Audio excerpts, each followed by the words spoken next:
आज हम अमरावती मूर्तिकला शैली के बारे में बात करेंगे।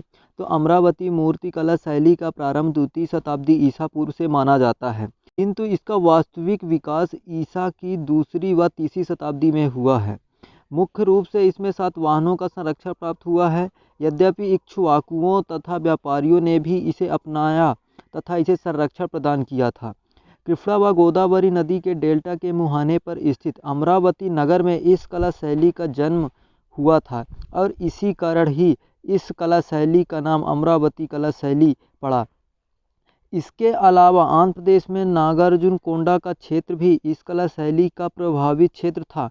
इस शैली के अंतर्गत मूर्तियों के निर्माण के लिए सफ़ेद संगमरमर का प्रयोग होता था। अमरावती कला शैली के निर्माण मूर्तियों में शारीरिक सौंदर्य और सांसारिकता को काफ़ी महत्व प्रदान किया गया है।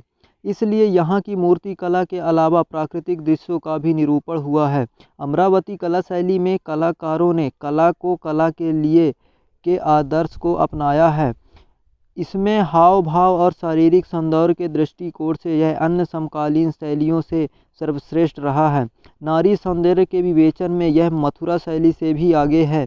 इसलिए कहा जाता है कि प्राचीन काल में कला जो कि अध्याय भरहुत गया सांची में शुरू हुआ था, उसमें मथुरा ने कुछ परिवर्तन किया, जबकि अमरावती ने इसे पूर्णता प्रदान की। सांची और भरहुत के आध्यात्मिकता की प्रधानता थी। मथुरा में आध्यात्मिकता के साथ साथ सौंदर्य बोध भी आया, जबकि अमरावती में सौंदर्य बोध पूरी तरह से स्थापित हो गया। मथुरा शैली की नारी मूर्ति सुंदर होते हुए भी विलासमय और कामोत्तेजक नहीं थी, जबकि अमरावती में विलास प्रधान व कामोत्तेजन।